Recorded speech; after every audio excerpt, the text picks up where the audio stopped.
So thank you, everybody, for being here this evening. And I also see, I think two of our colleagues are also in the room, Rabbi Judith Rosenberry, and I thought I saw, Rabbi Naomi Diamond. Is that right? Yeah. Goldman from Kol Chai. Hi, nice to see you, Monique. Monique. We're co-sponsoring this thing. Goldman. So it's nice to have you here too. I just want to give everybody a heads up that there were several texts, as there always are in every chapter, every session. And the last text, so there's 6 texts, 6 sources for this less than 1 hour that we have together. And the last one, I really want to make sure we get to. So you may find I'm sort of pushing us along. You know, we might spend a few minutes on one text and move on. And please don't take that personally. It's just that the last text really raises some interesting framing for how we can move forward with this difficult topic of navigating divisive communities, although hopefully maybe not as difficult once we've had this conversation. So I'm going to share my screen and just give me a moment. So you can either look at whatever you've got printed, or I've done it on the screen as well. I just wanted to also give you a heads up. I'm not so great on multitasking in terms of seeing, let me see if I can do this. Sorry. Monique, I can keep an eye on the chat also and let you know if there's something that you need to Okay, because all I can see is the text. I can't see the people, so I don't know if can you possibly call on them? I can absolutely call on people if they wave at me or fantastic. I'm very happy to be background support. Thank you so much, because all I can see is the text and I don't want to spend time trying to figure out doing something else. Right. So tonight we're looking at, as I said, navigating divisive communities, which I think a lot of time and energy has been looked at in different ways. And I love that we're going to look at it through a Jewish lens tonight. And so these first 2 texts are focusing on the idea of group cohesion as an idea in rabbinic thought. So first we have this text of Deuteronomy 14:1. And could I just have someone read that first verse out? Maybe. Raphael. You are the children of the Lord your God. You shall not gash yourselves or shave the front of your heads because of the dead. Right. So this is actually just, thank you, Raphael. So this is just going to be the background text for what we're going to look at today, and for the sources that follow. But it's really interesting because here we have this text that's talking about gashing yourselves and shaving your heads. And actually the Hebrew says more like, don't put a bald spot between your eyes in front of the dead or for the dead. But it's, if you see, I have highlighted tit go to do, which is translated, you shall not gash yourself or cut yourself.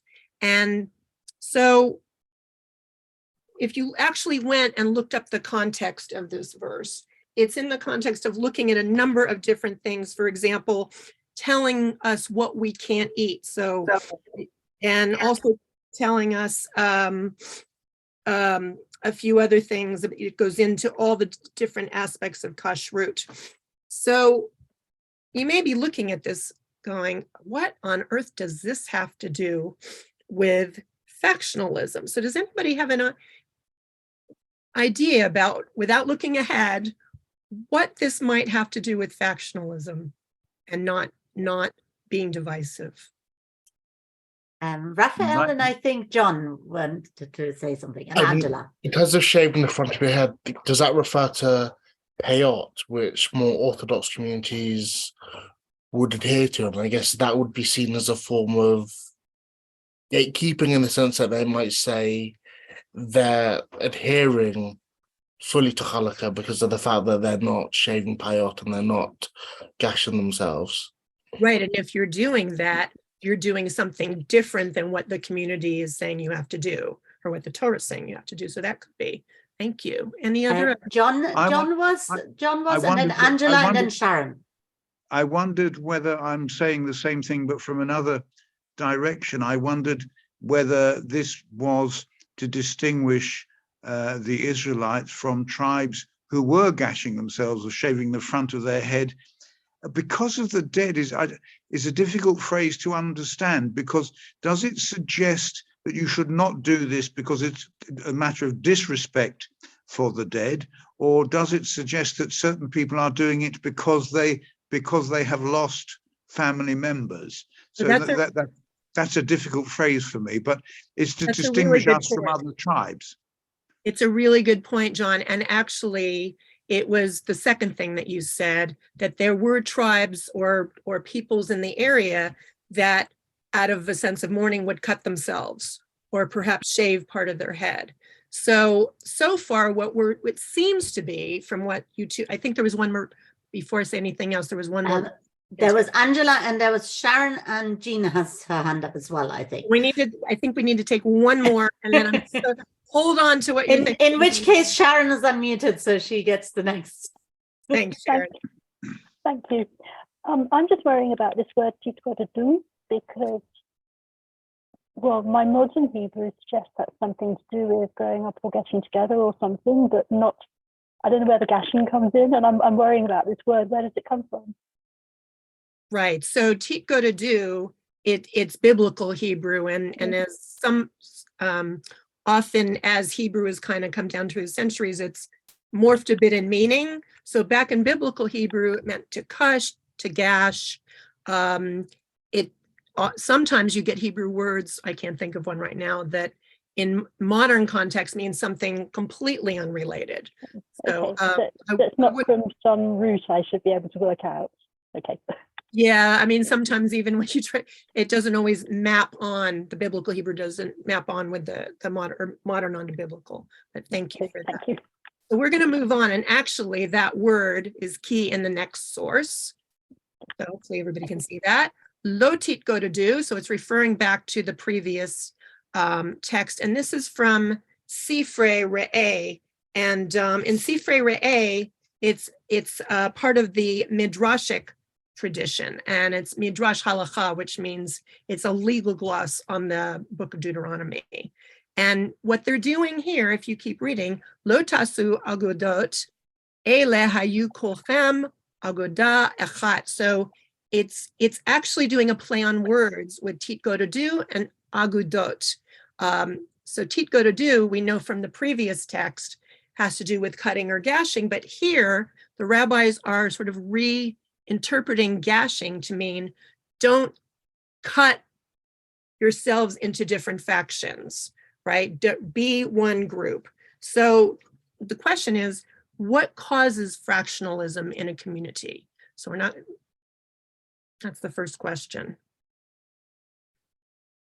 What do you think causes?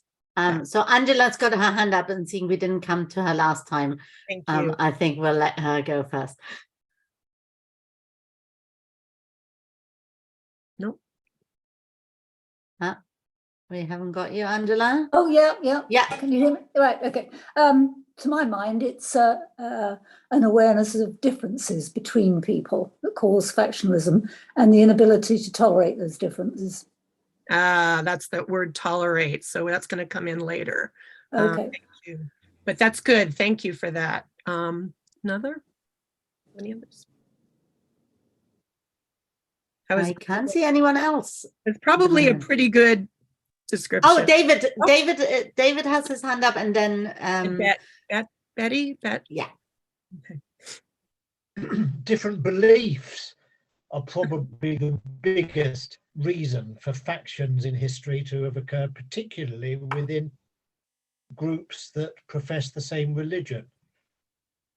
We see that in temple times when there were a lot of different sort of sects, and they were not only, there was a lot of divisiveness, but even violence between them. So yeah, it can get quite heated when there's different beliefs involved. Thank you. And we'll take one more. It said Betty, but it's Betty and Peter. It comes from the basic human need to belong to a group. And because the world isn't big enough for all of us to belong to one group, we then divide up into fractions. And you feel more attached to that group you belong to than you do to other groups. So nationalism comes out of that, but also at the other extreme, the different sects in Haredism, amongst the Haredi. Well, even in progressive Judaism, right? We've got Reform Judaism and Liberal Judaism, and there's a few different ones in the States. So Yeah, get that in all the denominations. Yeah, thank you. you very rarely do people belong to a different denomination amongst in the Jewish world because of theological differences. Because you're born into a group, you're raised in that group, it's the synagogue near where you live, and there you belong. And then somebody attaches to that, perhaps, theological differences.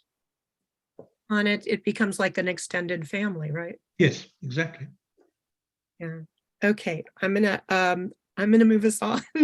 And I apologize. So hopefully the people who did not get a chance to speak will with subsequent questions. So I've got one more question around this one. How much diversity of thought and practice can a community withstand without becoming factional? Big question. Not quantifiable.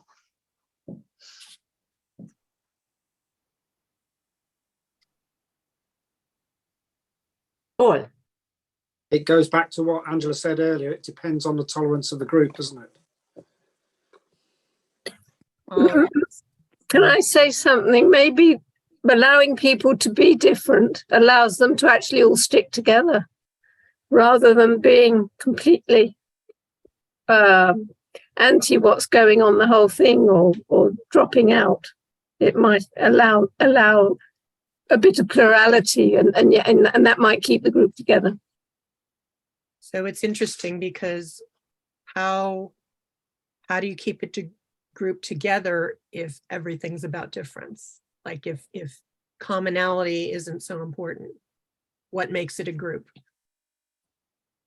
And Well, there may be some similarities, but not everything.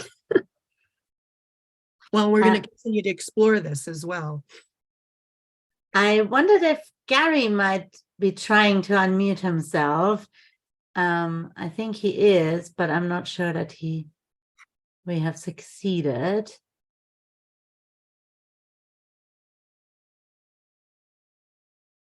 In the meantime, Angela is waving at us. I just wanted to insert the word leadership here. That leaders can have a lot of influence in bringing a diverse group of peoples together. I suppose by encouraging tolerance, understanding diversity and getting people to try and put themselves in other people's shoes. Thank you. And now I have Gary unmuted. No, Did you want to say something? No, I'm just struggling, but I just wanted just to go back to a little bit about the gashing of the heads. And so I don't have any friends with tattoos. I don't have any friends with piercing. And I know this is not acceptable. And I was just wondering whether this might be part of the origin of that particular banning on gashing, tattoos, etc. It is part of the origin of that, definitely. Thank you. But it's interesting. It doesn't, like, sometimes you hear people say, well, if you have that, you can't be buried in a Jewish cemetery, but that's not really the case anymore. It used to be much more enforced as far as my understanding goes, but not really now. Thank you. It does go back to that. Okay. David had his hand up as well. Sorry. Last one. So at the beginning, you worked on some text that seemed to have the strong implication that communities should stay together, shouldn't factionalize.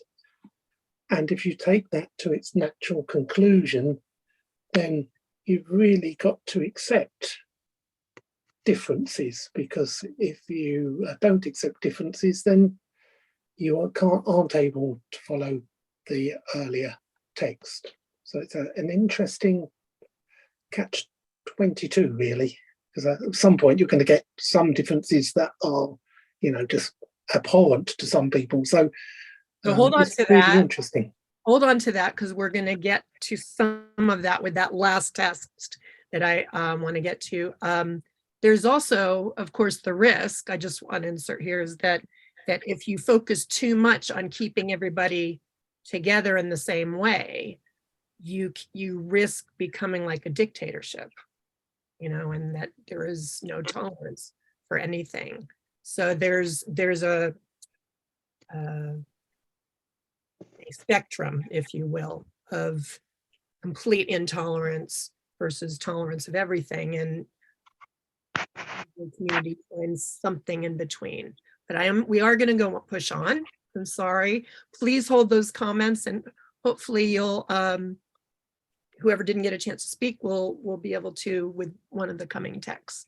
So this one I want to do a little bit of explanation because it's not so clear what's going on here. So could we have a reader, please? And then I'll explain a little bit about Nova. Nova, please. Yes. No, I did call on Nova. Oh, right. So we're gonna let Nova read first. Okay. Though these forbid and these permit and these disqualify and make them eligible, Beit Shammai did not refrain from marrying women from the families of Beit Hillel, nor did Beit Hillel refrain from marrying women from the families of Beit Shammai. With regard to purity and impurity, which these declare pure and the others declare impure, neither of them refrained from using the utensils of the others for the preparation of food that was ritually clean. Thank you. So this could take a really long time to unpack. I'm going to give you a brief background, and then we'll have a bit of a conversation about this text. So this text describes, it's a case study. It's a case study from rabbinic life on how to prevent factionalism, even when different groups disagree about very practical things regarding behavior. And when they say these and these, this has to do with, they don't always name in the Mishnah, rename the groups they're talking about. So they're talking about Beit Hillel and Beit Shammai. They were two major schools of thought among the early rabbis, and they had a lot of arguments about how to conduct Jewish life properly, and which provided the perfect opportunity for schisms and factionalism. And they're trying to figure out a way to stay together in community. And they did marry into each other's families. And they found ways to eat together, which is the second part of that. But they argued over the laws regarding these activities. And what they're specifically looking at in Mishnah Yevamot, it has to do with the practice of a woman marrying her brother-in-law if her husband dies before they have children.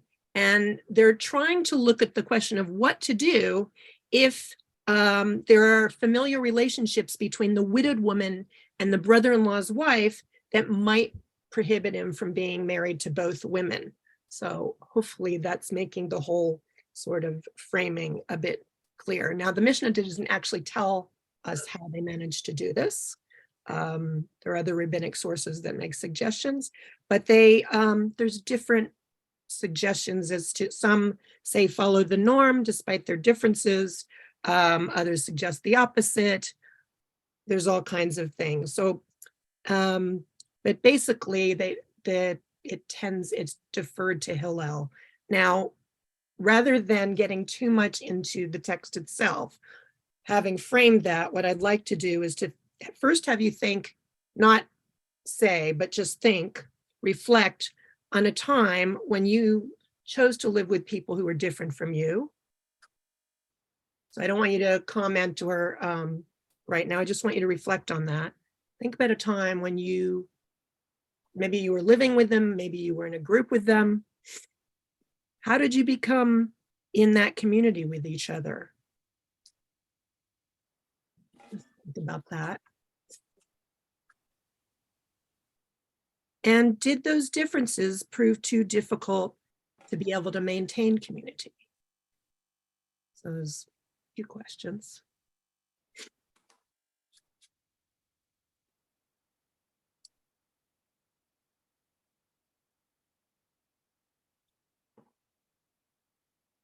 Okay. So what I'd like you to do is now to respond, having reflected on that and thinking about how these two schools somehow found a way. What are the shared values and norms that you personally would need in order to live in a community with those who are different from you?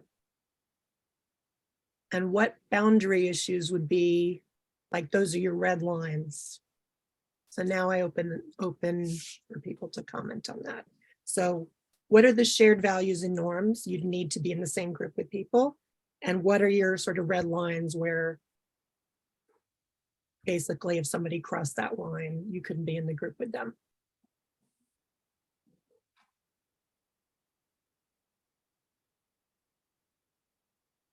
Nova, thank you. Yeah, okay, so for me, it is really, so on the topic of food, I am mostly vegan or sometimes vegetarian. So I guess I'm a vegetarian. So in order to live in a community with other people, I would need to, and if we would be sharing food, that would be a point that would be something where I would respect it if people would eat differently from me, but I would want to have at least the option to have my vegetarian food aside from that. And I think another thing that is really important for me, and that has been very important for me in seeking out a religious community, is to find a community that is also open and accepting to transgender people. That has been very important to me because this is something that is very core to my identity and that I cannot change. So I think that, and maybe that just kind of is the case for almost everybody, that if something feels like it's really at the core of your own personal identity, then it would be selling yourself short if you would have to hide it or push it away just to be part of a community. Then it feels wrong to have to hide it, I think. Well, Nova, it's interesting. It's almost if you had to do that, it would be like gashing, right? Which we're told not to. So yes. We're not supposed to do that in terms of creating factions within a community. That would be cutting off a part of yourself. Yes. Yeah. And so it's a really important thing to make sure that you feel included and welcomed and that it honors all those parts of you. Thank you. Anyone else want to share?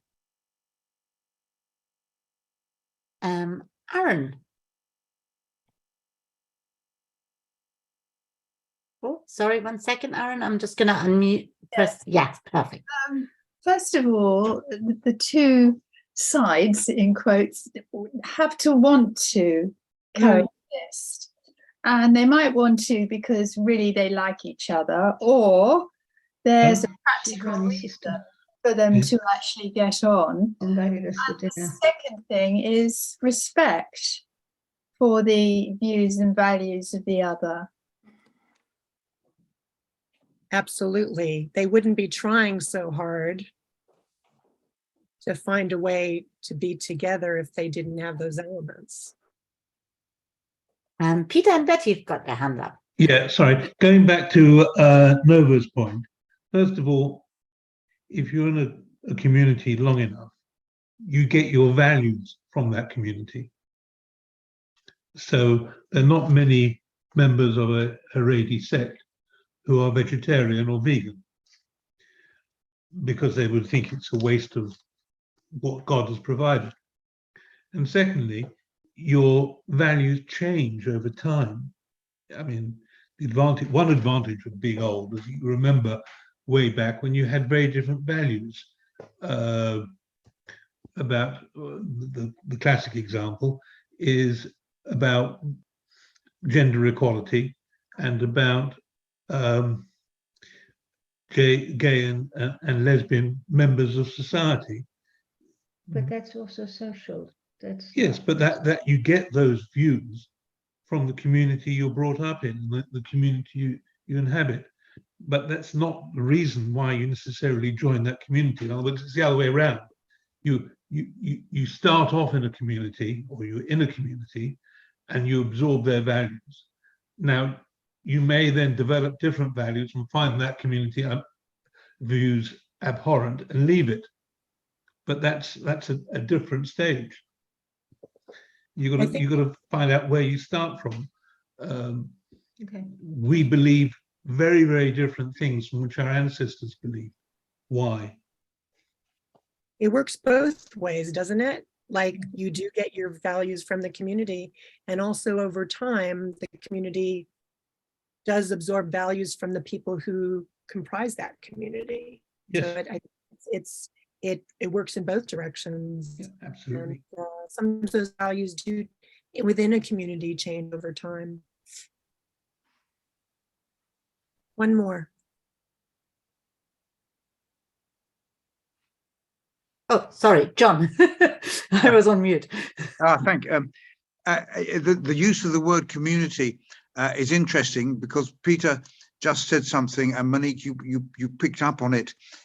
In a sense, community can be either small or big, because when Peter was talking about attitudes of however many years ago it wasn't a community necessarily in the sense of a Jewish community or this community or that community, but maybe the whole country, or a large majority of the country thought in a particular way about particular topics, and gradually over time those views have changed.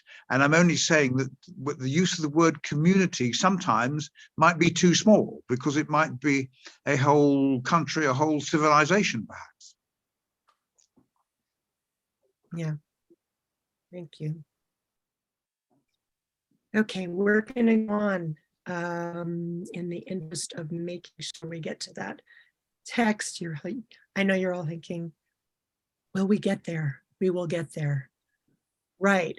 So the next source that we have, I think I'm actually going to skip this one let me just see, in the entrance of time. Yes. Okay, so it is worth going and looking at source 4, because it talks about the acceptance of having more than one opinion in a place. But we're going to move on to source 5, which some of you might be familiar with, which is from the Talmud. And let me just tell you a little bit. So it gives you another model for it gives you a model for maintaining communal cohesion with different perspectives. And this text will suggest choosing one convention for the community to follow, and we'll see what that looks like. So if we could have a reader, please. Connie's got her hand up. Rabbi Abba said that Shmuel said, for 3 years, Beit Shammai and Beit Hillel disagreed. These said, the halakha is in accordance with our opinion. And these said, the halakha is in accordance with our opinion. Ultimately, a divine voice emerged and proclaimed, both these and those are the words of the living God. However, the halakha is in accordance with the opinion of Beit Hillel. The Gemara asks, since both these and those are the words of the living God, why were Beit Hillel privileged to have the halakha established in accordance with their opinion? The reason is that they were agreeable and forbearing, showing restraint when affronted, and when they taught the halakha, they would teach both their own statements and the statements of Beit Shammai. Moreover, When they formulated their teachings and cited a dispute, they prioritized the statements of Beit Shammai to their own statements in deference to Beit Shammai. Thank you. So first of all, we've got this statement, this divine voice that comes in. And I mentioned before that those are the two schools, Beit Shammai and Beit Hillel. They disagree on almost everything. And it says, these and those are the words of the living God. So what does that mean to you? What does that mean to you? And what lesson are we meant to take from this?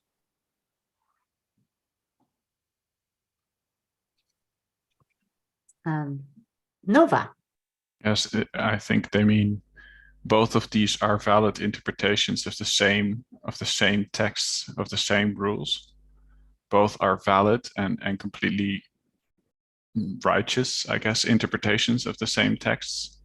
But then in the end, what is deemed to be most practical is the opinion of Beit Hillel, because and then it seems that also some kind of politics have been involved in establishing that, because Beit Hillel has been sort of very much trying to pull the different views on this together by actually making space for different views than their own, and holding space for that. But then gradually it became accepted that maybe their way of looking at it was perhaps the dominant and best way.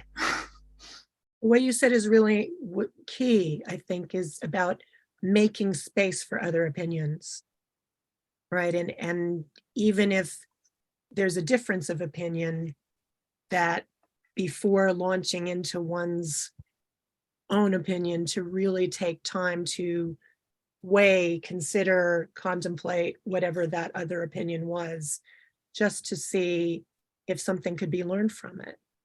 Any other thoughts? So Gary's got his hand up, but I've got my hand up too, and David's got his hand up. So I'm going to take the privilege of being unmuted already.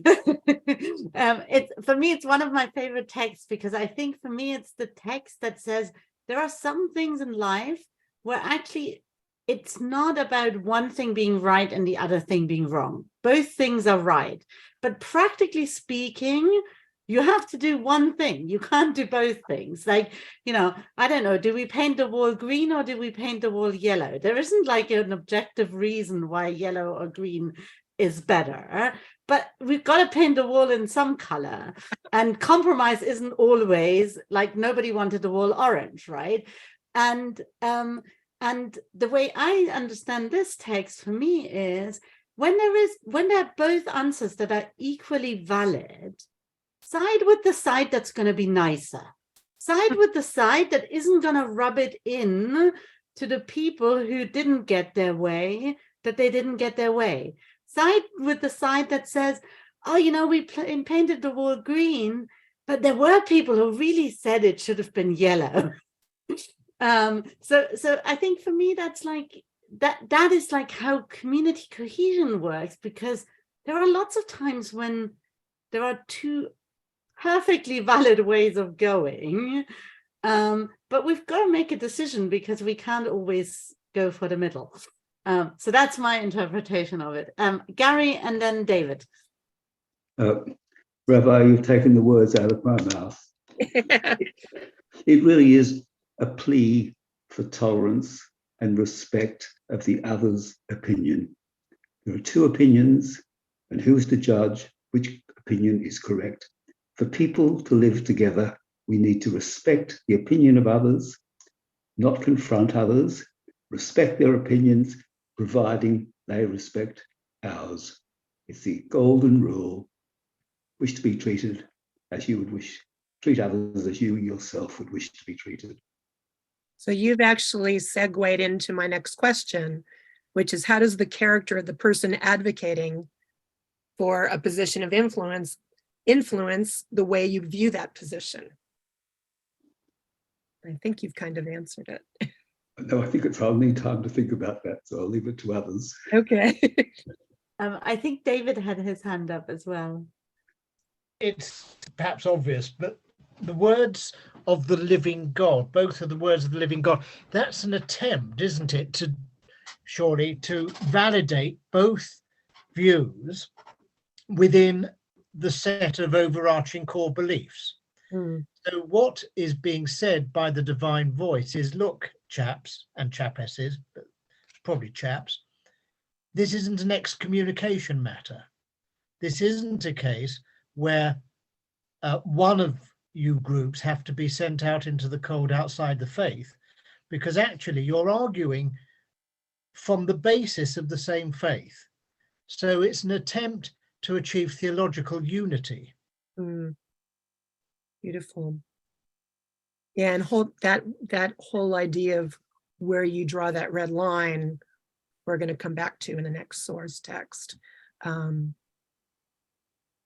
But going back to what Rabbi Leah was saying, that in the end of the day, even if both are right and both come from that same faith, same tradition, you have to make a decision.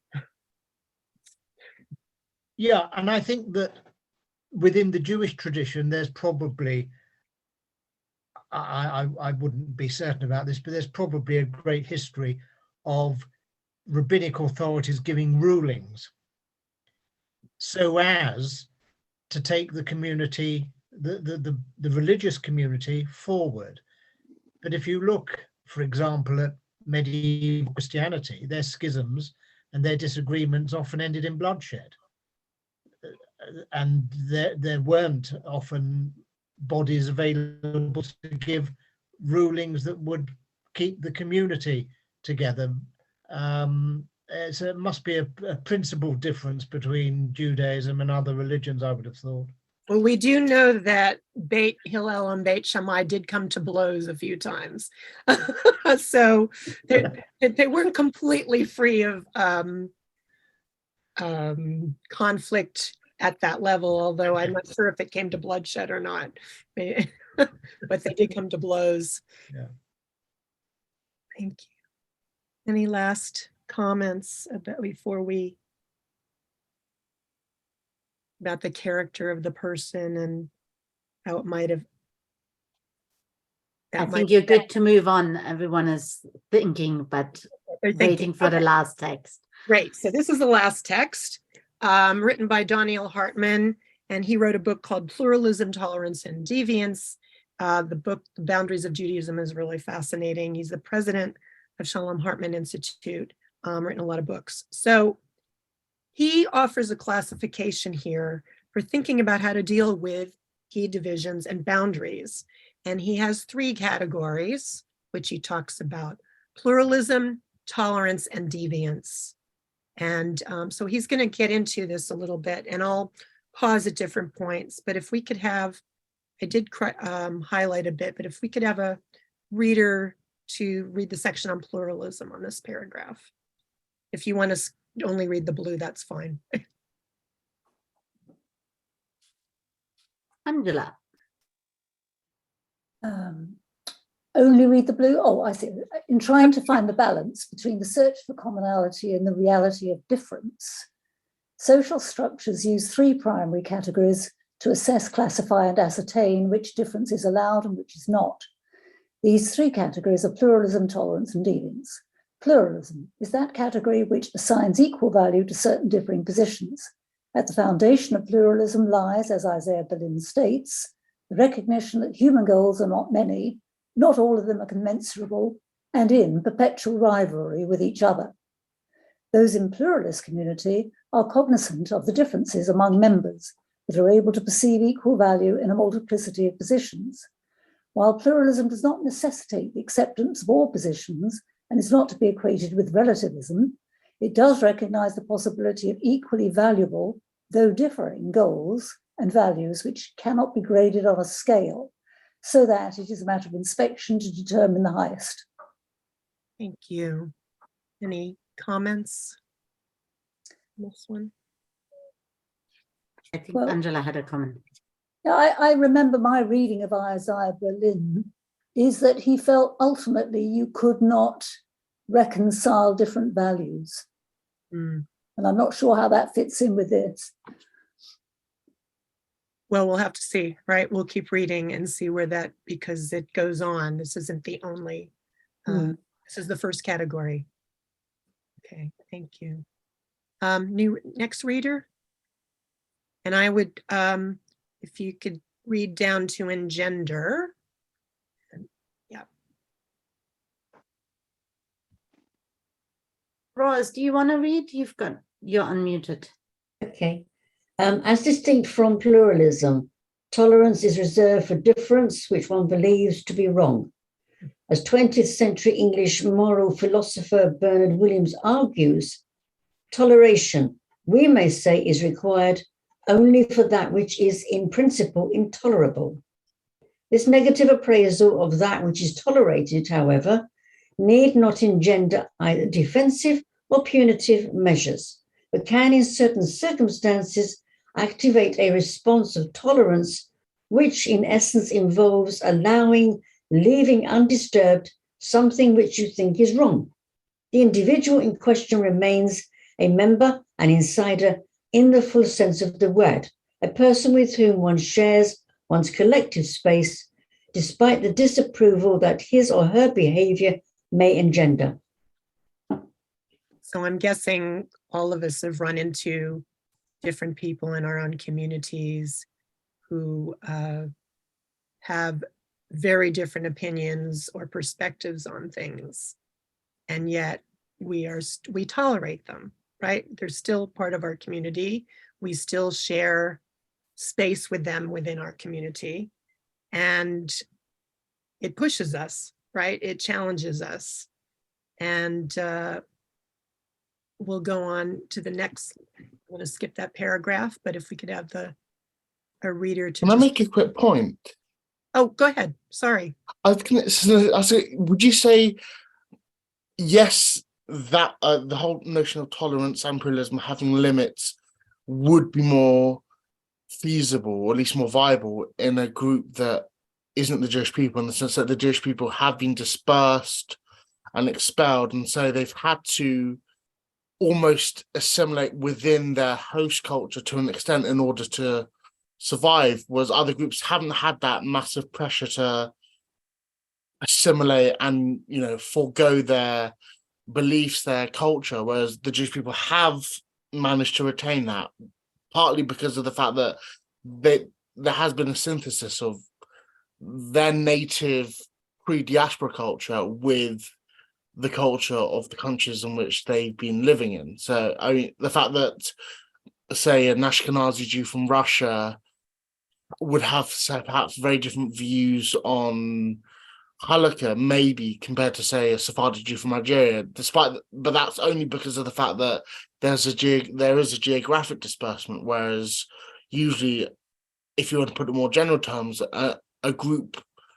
another group wouldn't perhaps be able to withstand such a disbursement, and they would have assimilated. So that's what makes the Jewish people quite distinct, and that's why pluralism and tolerance is more nuanced, because of the fact that there has been a geographic disbursement and the Jewish people have been forced to assimilate to an extent to retain their culture. I think that's a really interesting comment, and I think we could have a whole conversation around that. I mean, we could probably have several conversations around that. And what do you think? It sounds like you think that is the reason that there's more tolerance.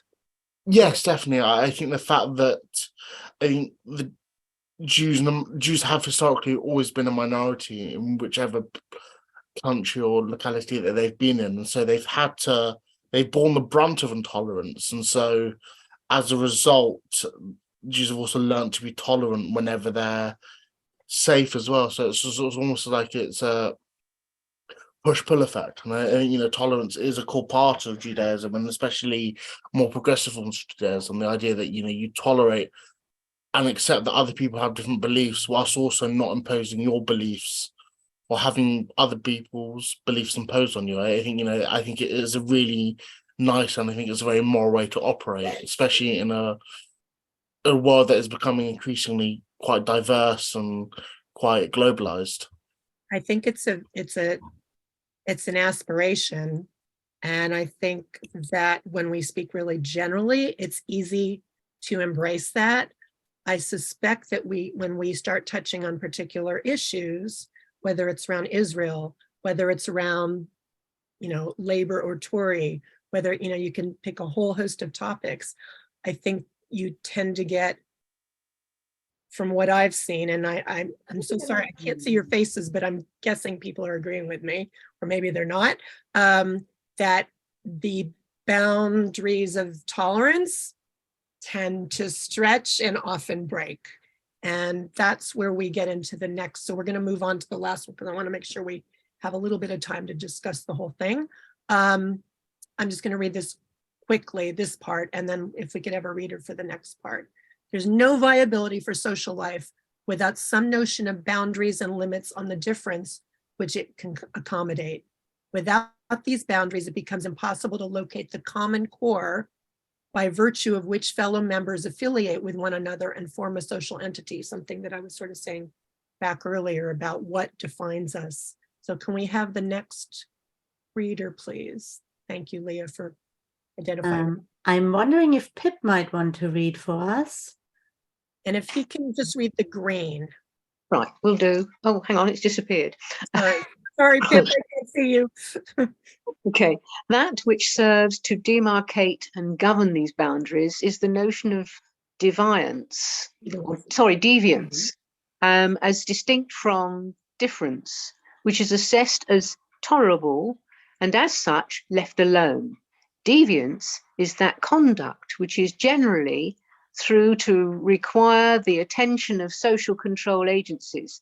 That is conduct about which something must be done. Further complicating matters is the fact that there is a line of tolerance that often passes through deviance itself, distinguishing between two types of deviance, that which is tolerated and that which is not. And actually, if you can read to the end of that paragraph. Now, the notion of a tolerable deviance seems an oxymoron. Deviance is by definition that which is not tolerant. Tolerated. In what sense then can we speak of deviance, which is? Do you want to go on? Yeah, if you could read a little more, please. Thank you. Right. While many forms of deviance generate upon detection and immediate response, there are in reality many others that communities decide to leave alone. As anyone who has ever crossed the street at a red light in plain view of a police officer can attest, neither all rules nor all violators are treated equally. While functionally tolerated, these unenforced laws and boundaries serve at least to define what is understood by the community to be correct. Sorry. Oh, sorry. I thought there was a full stop. Correct. I'm so sorry. Correct behavior and representatives of its values and norms. One of the more interesting and prevalent examples of tolerable deviance is adultery. While universally condemned in almost every moral system, it nevertheless remains generally unsanctioned, both legally and even socially. Thank you. So we have tolerable and intolerable deviance, and it gives the example of the red light. And there are things that supposedly cross lines that people sort of look the other way, generally in society, whether it's that red light or, as explains here, tolerable deviance is adultery. Let me just see where we are. That's actually the last bit. So if I could have someone read these green sections. I'm trying to jump a bit so we can get it all in.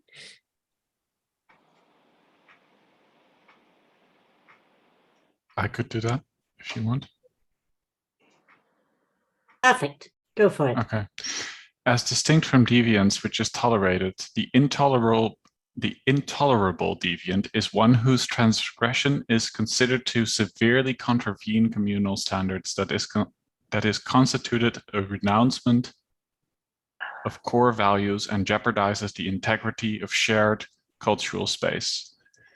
And in its most extreme form, doing something informs expulsion, stripping the deviant of his membership status and severing all personal and collective ties. It is in this forsaken figure that one can term can term the true outsider. This lone expelled stranger is in reality exceedingly rare. Being branded an intolerable deviant in most instances entails relegation to the margins of membership and creates a status which may be termed as an outsider within. Through marginalization, basic membership status is retained, yet fundamentally altered. Thank you. Actually, can you do the last bit since there's not much left? Thank you. Can you continue? Or someone else? I'll do it. Thank you. Go for it. While constituting doing something, nevertheless does not generate intolerable status, but still falls under the classification of tolerable deviance. This is not the case, for example, with an individual who exceeds the speed limit by 30 miles an hour or is caught driving under the influence of alcohol or drugs. Such an individual is taken off the road, an act which begins the process of status change, and the penalty, whether suspension of license or imprisonment, is intended to redefine the social status and attitude towards the deviant in question. Thank you. Okay, I'm going to stop sharing now. Oh, I can see you all. So one of the examples that comes to mind, if you look, for example, in a Haredi or an Orthodox community, is everybody observes Shabbat, no one drives, right? There's certain other laws that are observed. And then you get the one person on the, on the corner, the one person who they see is driving their car on Shabbat, and that's considered intolerable deviance. And then what does the community do about that? And in some cases, people, whether it's that instance or there are other circumstances, I'm sure there are plenty of other examples people can think of, where people are sort of forced out of a community because they're not abiding by the communal norms. And so where are our red lines? What do you think about the idea of considering communal boundaries to be dynamic rather than static? And how do you think things that have been intolerable become tolerated? There's all these questions about tolerance, intolerance, and deviance. So I welcome your comments at this point. I've thrown out a couple questions and I'm aware of the time. So I think I saw a hand. Peter and Betty. What you haven't mentioned is the Noahide Code, which is the rules which Jews expect non-Jews to follow. That would permit hunting animals, which we don't do. That would permit eating pork and doing all sorts of different things we don't do, but which we say is all right for a non-Jew to do. Now that's where that's written thousands of years ago, and how would you modernize that is another question. But there must be some things where we say, well, I wouldn't do that because I think it's morally wrong, but I'm not going to get too upset about somebody else doing it. But the fact that somebody else is doing it excludes them from my little part of the community. Right. So then the question is it just that, so are you tolerating them? And is there a point at which they become intolerable? Yes, exactly. To the entire community. Yes, I mean, so I want to pass that on to Des. Thank you. Hold that, because I know that other people want to have a chance to talk as well.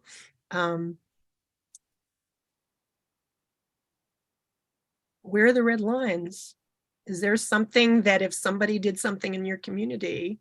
David's got his hand up. If somebody would embarrass someone else in the community, either by action or by voice, that to me is intolerable.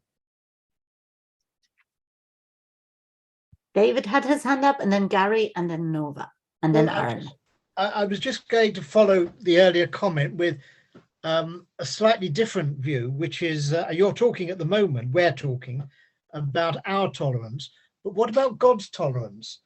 How does God tolerate those who are not Jews and who worship idols, for example? And that's an interesting question, because I don't think it's entirely a matter of destroying such peoples. I think there is a degree of acceptance that while we mustn't worship idols and we must observe the Torah, nevertheless, there's a world out there that doesn't. So you've got those levels of tolerance within the Jewish community and how you practice tolerance towards people with different practices outside the community. So I had Gary, Nova, Aaron, and then maybe if there's time for Angela. I just live round the corner from the United Synagogue, and every Shabbat I have to walk past the parked cars in my road, but that's not the point. The thing is, there are some things which I will have in my black book. Embezzlement, taking advantage of people, taking their money, being dishonest. Does it matter if somebody has a ham sandwich? Is it so important? It's the morality that counts. Yeah. That's it. Nova. Oh, by the way, I'm doing a speed awareness course next week.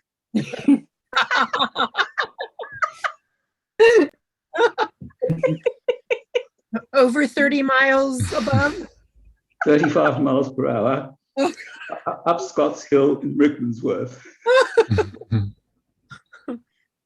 Yes, I was gonna say that I feel like in the Netherlands in the 1990s, which is when I grew up in the 90s, and there was at the time that there was still a very strong belief in this idea of a pluralist society, this idea that we could have society that was the word multiculturalism was not a dirty word yet at that time.